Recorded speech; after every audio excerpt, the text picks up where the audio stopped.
From the UCLA Labor Center and KPFK, we bring you Rework. I'm Saba Wahid. And I'm Stephanie Ritopper. So some of Los Angeles' neighborhoods date back over 100 years. They hold rich stories of the people that come through its streets. When we were producing an episode on the garment district in Los Angeles called Los Callejones, Vanessa Moreno, who works with us on the show, revealed the very special relationship that she had with the garment district while she was growing up in Tijuana. She set off to interview her mother and grandmother about their memories of the neighborhood and found a cross-border story that spans 4 generations.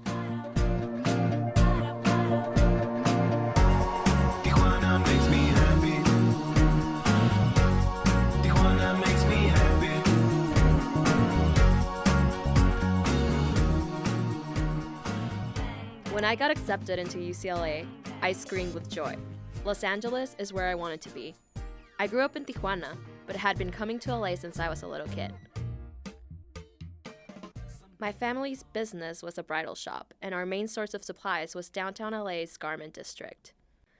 On weekends, my great-grandma, who I called Bis for bisabuela, my grandma, my mom, and I would all pile into the car and make the trip from Tijuana, Mexico, to Los Angeles. I remember the shops, filled to the brim with all sorts of event paraphernalia, color-coordinated to go with the theme of your wedding or first communion. I was in awe of all the colorful fabrics and accessories. One of the most important trips to the garment district for me involved traveling there for party favors for my first communion. Everything needed to be just right. I picked out the prettiest blue figurines of a little girl praying. I remember feeling so excited to bring them back, a mixture of joy and nervousness for my big day. But I took the trip far fewer times than the elder women of my family did. For 3 generations, the women in my family made the same journey up to the garment district. Pues es que veníamos 1 o 2 veces por mes de compras a surtirnos. Well, we would come to shop in LA once or twice per month to stock up on supplies. There were always a lot of beautiful things. We bought fabrics, headpieces, embroidered jewelry, finished dresses. First, we would go to the area around 7th and Los Angeles Street. When we were done, we would go to Los Callejones, and we bought extra things either for ourselves or for the store. Costume jewelry, dresses for weddings, or whatever. And we would buy it there and sell it in Mexico. Those were good times. That was my mom. She basically grew up in our bridal shop in Tijuana. Sí, teníamos un negocio a la vuelta de nuestra casa, en el centro. Era un negocio de vestidos de novia. Our business was just around the corner from our house. It was a bridal shop. We sold wedding dresses, but also quinceañera dresses, first communion dresses, formal dresses, and cocktail dresses. ¿Puedes contarnos un poquito más de cuando estabas chica o adolescente? ¿Qué es lo que hacías en la tienda? ¿Bordabas? Can you tell me a bit more about when you were younger? What would you do in the store? Would you embroider? Did you work the register? Mira, yo bordaba, hacía ramos, cosía un poco. Well, I embroidered, made bouquets, sewed a bit, and made sales. One time, your grandma got really sick. She was out of work for 2 months, and I had to take over along with your great-grandma. I was in charge of opening and closing the store. I had to make sales, get measurements for our customers, do try-ons, pin the dresses, and have them ready for our customers to wear. It was a very tiring time for me because I would work from 9 to 9. When my mom tells these stories, I try to imagine how hard it must have been for them to run a local family business.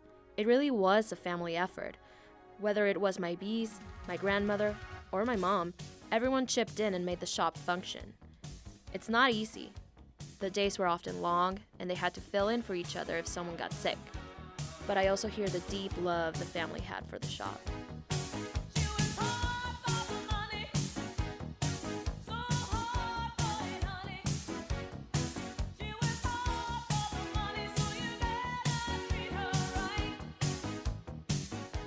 Every couple of weeks, my mom and grandmother would cross the border to get to Los Angeles.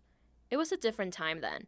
Being able to come over from Tijuana for an afternoon of shopping in the garment district was no problem. Not like today.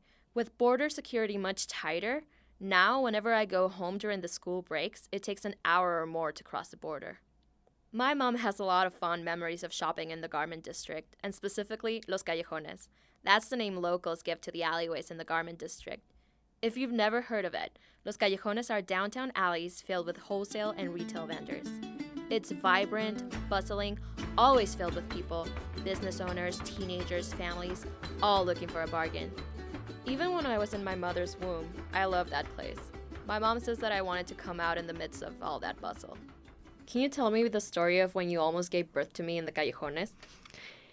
Yo estaba embarazada de ti en uno de nuestros viajes de compras. I was pregnant with you, and in one of our trips to stock up, around April, the drive was long and intense. We finally got to the garment district, but in those days, there was a lot of crime. So I remember that your grandma and I wouldn't get out of the car because sometimes pickpockets would yank your purse and rob you. So instead, I would drop off your grandma, and while she shopped, I would drive around. One time, I was going around and around the block, and I started to get sick. Afterwards, the gynecologist told me that the heat from the car's engine was inducing labor and starting my contractions. So I parked close by and got out and walked around. And of course, I went to the Callejones. I mean, I needed to pass the time somehow, right? I felt sick, but I thought I should walk it off because I just could not stand it anymore. So I went to the Callejones to shop. So you were about to give birth and you went shopping. Yes. Well, you wanted to go shopping with me already. Like always. Yeah, that was my last trip up before you were born. You were born in July, and I went back in September. Having a family business meant a lot to my family. As a family of 3 generations of single women, it was a source of economic stability and hope for a better future. And having the store helped out the family a lot, right? La tienda nos dio todo. Por las ganancias de la tienda. The store didn't give us everything, but the earnings definitely helped us out with what we have today, from material things to education for the whole family. Yeah, that is how you were able to get your degree, right? Yes, I was able to get my degree in accounting, and that is how you were all able to get to where you are, because of the hard work we put in. And for me, it was a place where I had some of my earliest memories. On weekends and vacations, I would spend a lot of time in the shop, sometimes doing my homework, sometimes playing, sometimes learning about the business. Tu vista enseñó a hacer ramos y tocaditos. You would make your bouquets. Your great-grandma showed you how to make bouquets and headpieces, and we would soon put them on display to sell. And they actually sold, or were you just playing? Well, that I don't know. They put a price tag on them and everything. I later went on to design my first communion dress. At 8 years old, I was lucky enough to have one of my doodles turned into the real thing. My dress was cream-colored, made out of the most beautiful fabric with tulips on it. I felt like the luckiest girl in the world to have my fairy grandmothers make my dreams come true. My little brother also grew up in the store. Do you remember when my brother got lost? Pues sí, se salió de la tienda. Tu abuela estaba muy ocupada. Yeah, he left the store. Your grandma was so worried. Your brother had just started walking. The showcases were so much taller than him, so when he ran out, your grandma did not realize that he had left. He turned the street corner and was headed towards a stationery store where they sold toys and colorful things. We were lucky the neighbors knew us, and one of the ladies that worked in a boutique around the corner knew your brother was your grandma's grandson. She picked him up and brought him back.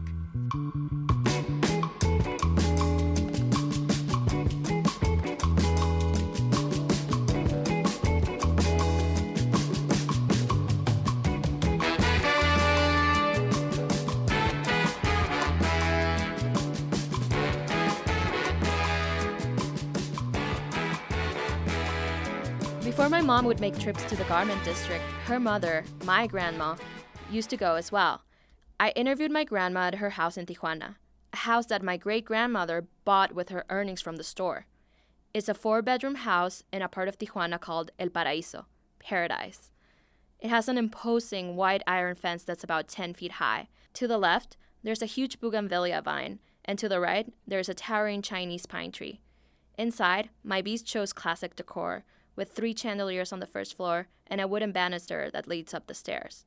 It's a house that they say will one day be mine and my brother's. It's the only house I consider to be my home. At 83 years old, my grandma vividly remembers the streets and the shops of the Los Angeles garment district where they used to shop. En primer lugar, las flores.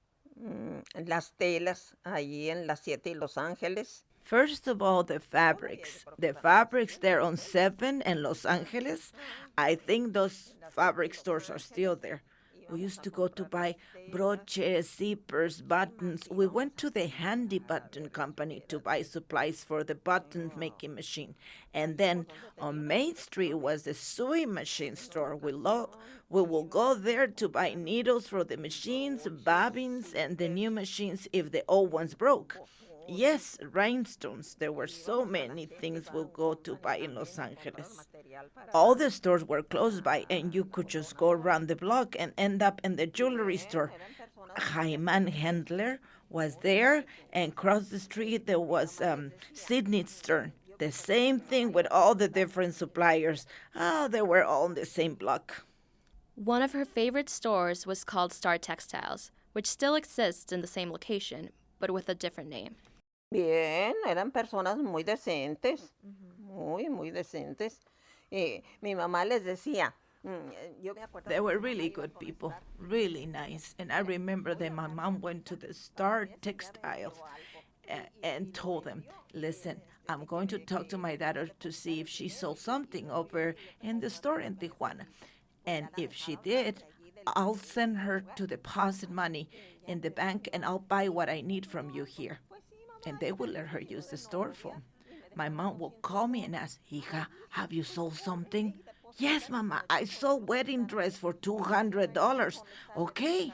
She will say, well, run and deposit the money quickly so we can spend it here. So how did the bridal shop get started? That story goes back even one more generation, to my great-grandmother, my bis, in the year 1947. A tu bis, cuando trabajó en Los Ángeles, la tienda, el lugar donde trabajó cerró y le regaló. Well, the store where your bis was working in Los Angeles closed down, and they gave her all the clothing they have left in stock. Those clothes were very sparkly, very elegant, kind of the cabaret style. So my mom said, well, I'm going to sell these clothes, and she bought some mannequins and dressed them up. Then a lot of the working girls started to arriving on Avenida Revolucion, and when they saw the fancy dresses, they right away started buying them. Wait, so the store started out selling to prostitutes first? Yes, our first clients were prostitutes because it was clothing for that, But those dresses were given to her. She didn't buy them. So first business was for prostitutes, and then my bis got tired of that, and that's why she chose bridal clothes, the opposite of that? Yes, well, just imagine. The women were out there sitting in front of the shop and were gossiping about, this one doctor, this other engineer, that, talking about their adventures with this guy and that guy. Well, she thought, no, this isn't going to work. My daughter is hearing all these stories, and from one day to the next, she hired a seamstress and said, okay, we're going to make something new. And they got to work cutting and sewing wedding dresses. One making one part of the dress, another making another, and then the call girls' dresses disappeared. And when the ladies came by again, they saw the store didn't carry what they wanted anymore. So then they didn't come back. Sex work was obviously a taboo subject at the time. And that wasn't the only new thing that I learned about my family while doing research for this episode. My grandma shared another family secret, one that not even my mom knew, during our interview. My grandma doesn't usually like talking about her brother, Omar, who died serving the U.S. military during the Korean-American War. But as it turns out, when he died, the U.S. government gave my bis a stipend, as is customary for families who lose children to military service. La tienda se abrió con el dinero que dieron del fallecimiento de Omar, porque nosotros no teníamos We dinero. opened the store with the money that we got from Omar's death. At the time, we didn't have much money. My mom asked me, what should we do with the money from your brother's death? Should we buy a house? Instead, she decided to invest the money in the business. She bought machines, displays, merchandise, everything necessary to open up the store, and we were able to live off that. This fact struck me. I always knew that my uncle had passed away, but I didn't know how crucial this fact was to the fate of the store. And without the store, our lives would have been very different.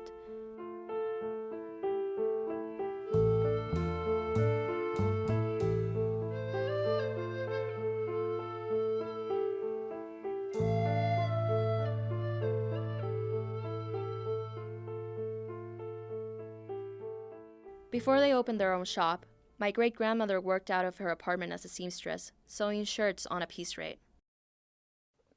Cosía mi mamá en la casa, tenía una máquina, vivíamos nosotros. My mom had a machine at home and she would sew in the house. We lived with Adelina's aunt on 3rd Street. She would make shirts for a man who had a store close by. He requested she make shirts and he would sell them in the store. Her job was to make fancy clothes in nighttime wear for another store. It was so interesting to me that one tragic act that caused so much grief in my family also gave us a chance to start over and provide us with what we have today. Do you think having the store helped the family? Definitivamente, hija. Definitely. How did it help us? To live well, eat well. We owe everything to the store. Everything. The store was so important to our family. It's what gave my family a chance to better themselves, put food on the table, and gave us money for our education. My great-grandmother, my bis, merits a whole show to herself. Ay, qué orgullo tengo de ser de Jalisco, de ser de esta tierra donde las mujeres nos dan en sus... Her life was so interesting. First off, she was a seamstress and her design soon became famous in Mexico. Más bien se sacaban los vestidos de los libros de brides. Sometimes she would see elegant dresses in wedding magazines and copy them. One time, she made a dress that cost more than $1,000 for a quinceañera that was very, very beautiful. And when they did not want brides magazine dresses, she designed them. People came from Rosarito and Ensenada to come and get their dresses designed and made there. We had a large clientele. Even people from Mexicali came because my mom had such a great service and she could make them whatever they wanted. They would tell her they had an idea about a dress and ask if she could make it. And since she was a great artist and a great with a pencil, she would make the design exactly how they asked for it. But before all this, growing up, she had a hard time making it. She had worked as a teacher in Jalisco, Mexico, and traveled to the U.S. where she aspired to be a designer, but she started as a seamstress. Her husband wasn't very responsible, and they were struggling to get by. So my bis picked up her kids and moved into Los Angeles from San Francisco. My grandmother, her daughter, was 12 at the time. My bis found jobs working as a seamstress, but they still found it hard to find a place to live. Mi tío Lencho, mi tía Chabela y mi mamá. Y mi tía Chayo no se quedó con nosotros en Los Ángeles. My uncle Lencho, my aunt Chabela, and my aunt Chayo stayed with us in Los Angeles with Omar and me, living in the tent because everywhere we looked, they didn't want kids. We stayed in the backyard of the house in exchange for taking care of the owner's son. We lived for some time. I still remember living in the tent until I was 15 years old. On top of that, the wages and working conditions were horrible, so they decided to do something about it. Tell me about my great-grandmother's wild days in Los Angeles. Ay, pues era en las huelgas. Eran de las que andaban con la bandera. Well, in the strikes, she was one of the people that will hold the banners and flags on the streets. My Aunt Chabela, Aunt Chayo, and her were on the front lines of the strike. And what were they protesting? Well, they would protest for their salaries or for higher wages. They didn't pay them well? No. As seamstresses? Yes, all three of them were seamstresses. Mi tía Chayo, mi tía Chabela, and Mom were agitators. They would agitate their coworkers. Yes, they were agitators and they usually got what they wanted. It's so cool to me that my great-grandmother was an activist. I guess it runs in our family's blood. And then there was Hollywood.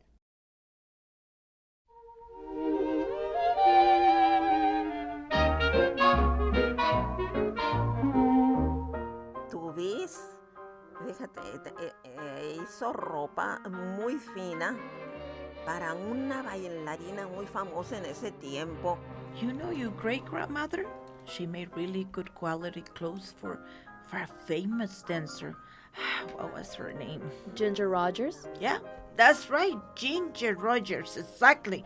She makes some very beautiful dresses for her and some really nice blouses for Lupe Vélez. My mom was very beautiful. Lupe Vélez saw her and told her that she was very pretty and she had to be in the films.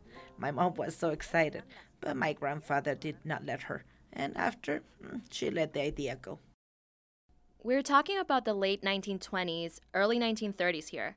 My great-grandmother and her siblings were fighting for fair wages. They were empowering other workers. She was designing clothes for Hollywood stars and being offered roles. But like I said, it was the 30s, which means that women were still battling for their own rights within the home. All this independence wasn't going over very well in her own marriage. Here's my mom again. Era muy independiente, muy independiente y pues en aquellos tiempos. She was very independent, like extremely independent. In those days, a woman that worked was not respected by men. Unfortunately, my grandpa was very macho. They had many problems. My grandpa never accepted her independence and self-sufficiency, and wasn't the most faithful to say the least. My Bees was a tough woman, and she was willing to break social norms if pushed. I remember that my grandma told me a story of the first and last time he hit her. Well, I didn't want to talk about that, but yeah, that was what happened. What did she say exactly? This is the first and last time you lay a hand on me. Yes, exactly.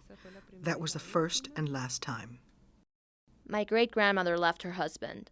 And then a fortuitous thing happened. The factory where she was working shut down in Los Angeles. This opened up the opportunity my Bees needed to leave LA, go back to Mexico, and start her own business.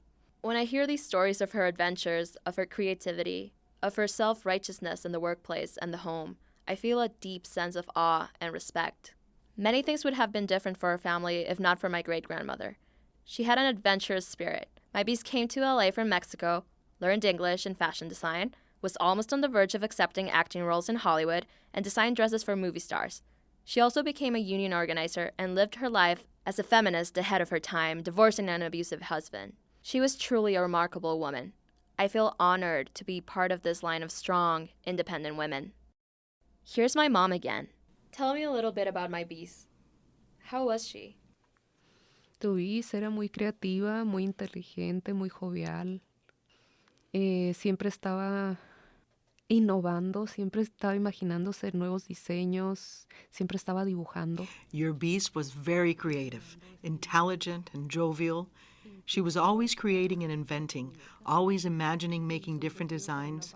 She was always drawing, designing dresses, including for your dolls. She made a dress for your Barbie. Yeah, I remember it was a wedding dress. Wedding dresses were her passion. Why? I don't know, but she loved it. When I think about my Bees, I think about a sepia-toned picture that my grandmother has in her room. My Bees has that sleek, short hairstyle that was all the rage in the 20s. She's looking off into the distance, doe-eyed, beautiful, and strong. Ay, pues era linda.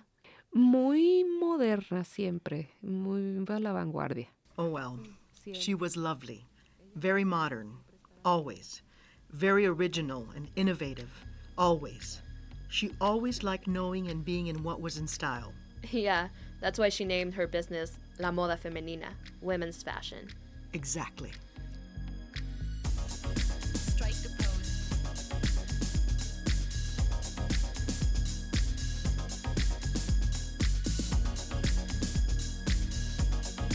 Strike the pose. My Bees opened the shop 60 years ago. When I grew up, the shop was my playground. In the 1990s, the US and Mexico signed a free trade agreement, which increased poverty in the country and, in turn, increased crime. The shops and businesses went down while the neighborhood became more dangerous for the family. After 3 generations, my mother and grandmother had to make the painful decision to close the shop. Soon after that, my bisabuela passed away. But I still remember my bisa's last years. She always liked to be active. She played solitaire in her bedroom to keep her mind alert. My bis was a teacher, fluently bilingual, and a seamstress.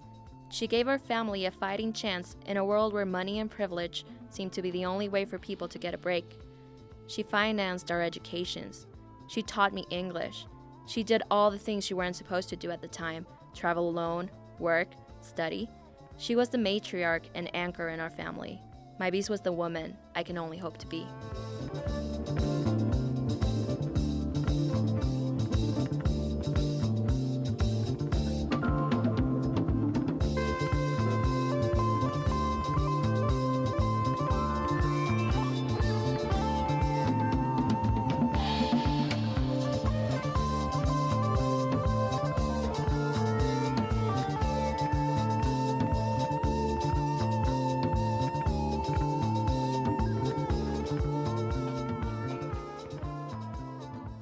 Thanks to Vanessa Moreno, her mother and grandmother for sharing their memories of the Garment District. You're listening to Rework, a program of the UCLA Labor Center and KPFK. This show was produced by Vanessa Moreno, Stephanie Retopper Sabawahid, and Araceli Argueta. Voiceover dubbing by Blanca Soto and Ingrid Olin. Music supervision by Francisco Garcia Nava. Visit our website at reworkradio.org or visit us on Facebook at /reworkradio. You can also tweet your reactions to this show to @rework_radio or send us an email at rework@irle.ucla.edu. Until next time, rethink, rework.